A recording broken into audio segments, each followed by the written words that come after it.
나라마다 각국을 대표하는 음식이 있는데 예. 우리나라 하면 단연 김치 아니겠습니까? 갓한 밥 위에 얹어만 무도 맛있고 볶아도 먹고 찌개로 무으면서 또 반찬으로도 먹을 만큼 우리 밥상에서 빠지지 않는 음식입니다. 거기다가 오래전부터 집집마다 마을마다 모이가 김치를 담그기 위해 다양한 재료를 넣고 만들어 먹는 문화도 정말 특별한데 예. 오늘 김치의 날을 맞아서 김치에 대해서 이야기 한번 나눠보겠습니다. 예, 세계김치연구소 이창현 문화진흥연구단장 전화 연결돼 있습니다. 단장님 안녕하십니까? 안녕하십니까? 네, 안녕하세요. 이창현입니다. 예, 세계김치연구소라는 곳이 좀 생소해요. 어떤 곳입니까?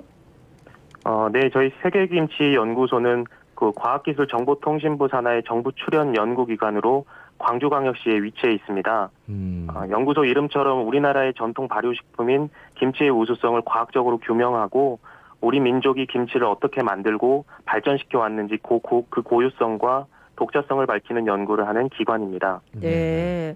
아니 근데 오늘 이제 김치의 날이다 하던데 사실 이거 모르시는 분들이 더 많을 것 같거든요. 김치의 날이라는 게 뭡니까? 작년 그 김치산업진흥법이 개정이 되면서요. 예, 예. 매년 11월 22일이 김치의 날로 지정이 됐습니다. 김치의 날은 김치 산업의 진흥과 김치 문화를 계승 발전하고 국민들에게 김치의 영양적 가치와 중요성을 알리기 위해 제정된 법정 기념일입니다. 식품으로는 법정 기념일이 된 건 김치가 처음으로 상당한 의미를 갖습니다. 그러네요. 그러고 보니까. 예. 근데 11월 22일로 왜 정해진 거죠? 하고 많은 날 중에? 예.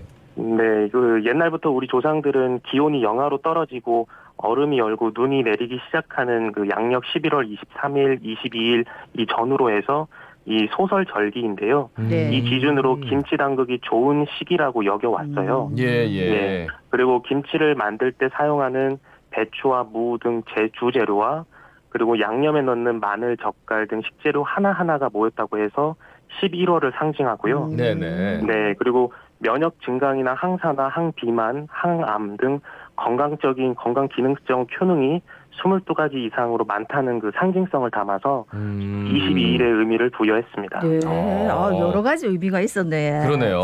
아니 네. 근데 뭐 사실 우리 전국 팔도 집집마다 김치 종류가 엄청 다양하다 아닙니까? 뭐 지역마다 네네. 대표적인 김치 몇 가지 소개해 주신다면 어떤 게 있을까요? 각 지역별로 가정에서 담아 먹는 김치의 종류만 해도 약 150여 종이 넘습니다. 그리고 150여 종이요? 예. 지역과 그 계절에 따라서 나오는 채소도 우리나라에선 전혀 다르고요. 그리고 네.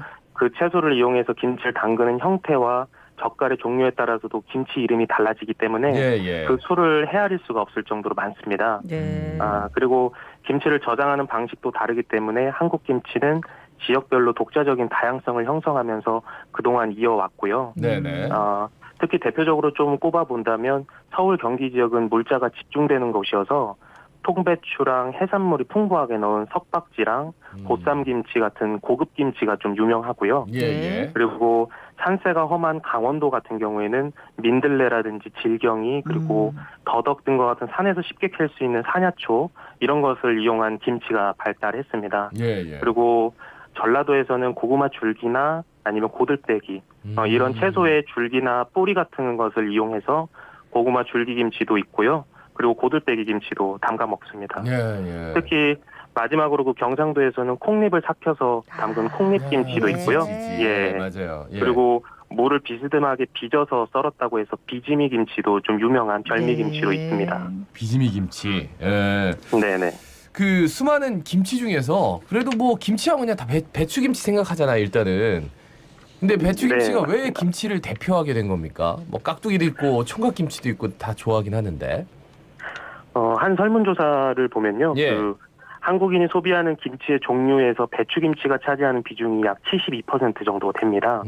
네, 그만큼 다른 종류의 김치보다 절대적으로 배추김치가 많이 먹고 있다는 건데요. 예, 예. 네, 배추김치는 겉절이부터 잘 익은 김치 그리고 묵은지까지 숙성 단계별로 쓰임에 따라서 종류가 세분화돼 있고요. 네네. 그리고 각 숙성 단계별로 요리의 재료에 모두 사용할 수 있다는 게 특징이 있습니다.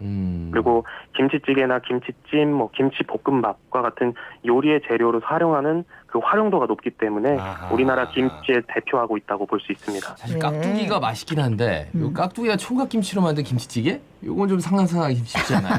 김치 볶음밥 하면은 아. 배추김치를 좀 썰어 넣어야 될 것 같고. 근데 나름 또 거기에 넣어도 맛은 맛있어요. 있네. 맛있는데. 그렇지 보통 배추김치를 배추김치. 제일 많이 활용을 네. 하지. 아니 근데 이제 김치 뭐 좀 담아보려고 레시피 같은 거 찾아보면 어떤 생각이 드냐면 무슨 땅에서 나는 모든 재료는 김치 재료가 될 수 있구나 싶을 정도로 굉장히 많은 김치가 있더라고요. 요새는 네, 무슨 맞습니다. 특이한 김치도 많다면서요? 예, 그 배추를 쉽게 구할 수 없는 외국인들이 김치 만들기를 따라하기 시작하면서요. 현지화돼가는 현상 중에 하나가 뭐 샤인머스켓 김치라든지 뭐 두리안 김치 이런 것도 볼 수 있는데요. 예, 예. 최근 그 국내외 젊은 세대들을 중심으로 해서 온라인에서 유행한 김치 게임이라는 놀이가 있습니다. 뭡니까? 예, 그 김치 게임은 그 채소 이름을 아무거나 말하고요. 예. 그 해당되는 채소로 만든 김치가 검색이 되면 벌칙을 수행하는 게임인데요. 그만큼 특이한 게 많아서. 네네, 예. 맞습니다. 그 이 게임을 즐기다 보면 어느새 그 콜라비 김치도 있고요. 네. 아스파라거스 김치, 아보카도 김치와 같은 그 외국산 채소로 만든 김치가 많다는 것을 또 알 수 있고요. 네. 네. 아유 재밌네. 아, 두리안 김치 뭐 있고 다 있어요, 다 있어요. 아, 못하는 게 없더라고요. 예. 네. 그 참 전 세계 알리기 위해서 꾸준히 노력하고 있고 이제는 세계인들이 김치를 와서 더 잘 드시더라고요. 네, 맞습니다. 지금 또 어떻게 소개되고 있는지요? 우리 김치는 그 생활 속 면역 증강에 도움된다는 연구 결과가 전 세계에 알려지면서요. 예, 예.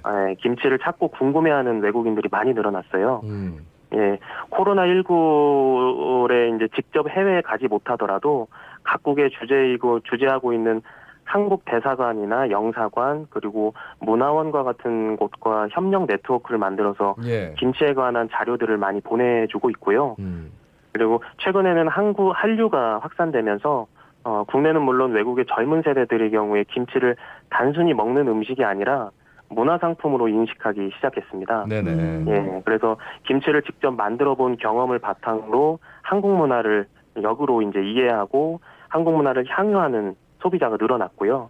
그래서 김치를 단순하게 음식이 아닌 문화 소비재로 인식하는 소비 변화도 많이 나타나고 있어요. 그래서 네네. 저희 연구소는 이 부분을 좀 특별하게 주목을 하고 있고요.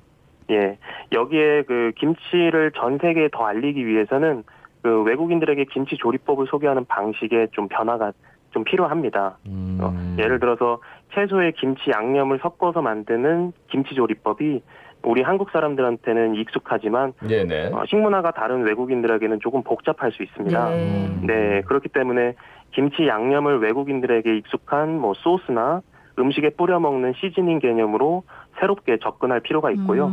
네, 그렇게 되면 외국인들은 그들의 식문화랑 함께 융합도 되고요. 예, 예. 그러면서 아까 말씀드린 뭐 두리안 김치, 콜라비 김치 이런 다국적 김치들이 탄생할 거고요. 네네. 그렇다면 한류를 바탕으로 글로벌 김치 문화가 융성하는 것도 기대할 수 있습니다. 네네. 사실 이제 겉절이 같은 경우 할 때 우리가 양념을 그냥 뿌려 먹기만 하기도 하니까 네, 사실 맞습니다. 그런 것도 가능하겠다 싶은데 제가 또 영상 보니까 뭐 해외에서 열린 엑스포라든지 축제 같은 데서 우리나라 이제 그 한국관 같은 데서 막 이렇게 김치를 막 시식하게 하는 그게 있더라고요. 실제로 네. 해보면 외국인들 반응은 어떻습니까?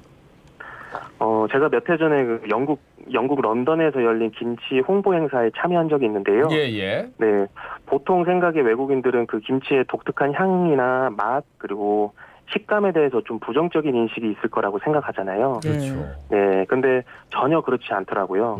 그리고 한류의 영향과 그 환경을 생각하는 그 채식주의자들이 많이 늘어나고 있고요, 외국에는. 네네. 그리고 또 건강을 생각해서 발효식품을 찾아 먹는 사람들에게 한국 김치는 최고의 선택지가 될 수 있습니다. 예. 네, 그래서 김치를 시식할 수 있는 코너가 생기면 바로 순식간에 긴 줄이 생기고요. 네네. 그리고 김치를 어디에서 구입하는지 그리고 어떻게 먹는지 그리고 어떻게 만드는지 같은 다양한 질문들도 쏟아집니다. 네. 근데 중국이나 일본에서 이렇게 김치가 유명해지니까 본인들이 김치 만들었다. 이 말도 안 되는 얘기를 해가지고 이런 주장에 대해서 이게 김치 연구소기 때문에 이게 확실히 대응을 좀 해야 될 것 같아서요. 어떤 말씀해 주시겠습니까? 이제 말씀해주신 바와 같이 김치와 관련해서는 논란이 아직도 있고요. 그리고 아직도 진행 중이라고 생각합니다. 하지만 그 김치를 만들고 나눠 먹는 그 김장이라는 음식 문화는 그동안 누가 영위해 왔고, 그리고 앞으로 누가 영위해 나갈 것인지를 한번 확인해 보면 쉽게 답이 나옵니다. 그리고 전 세계에 김치를 알려져서 외국인들조차도 김치를 한국의 전통 음식이라고 얘기를 하고 있고요. 예. 심지어 그 미국 캘리포니아주 의회에서 통과된 그 김치의 날 결의문도 한국은 김치 종주국이라는 그 명문화돼 있습니다. 네. 그리고 아무리 그 주변국에서 주장하고 고집을 부려도 전 세계 사람들이 김치는 한국이 원조라는 것을 인정하고 있고요. 네. 그거는 변함없는 사실이니까 그거에 맞춰서 저희 연구소도 함께 연구를 하고 있습니다. 예, 말씀 잘 들었습니다. 고맙습니다. 고맙습니다. 예, 감사합니다. 네, 지금까지 세계김치연구소 이창현 문화진흥연구단장이었습니다.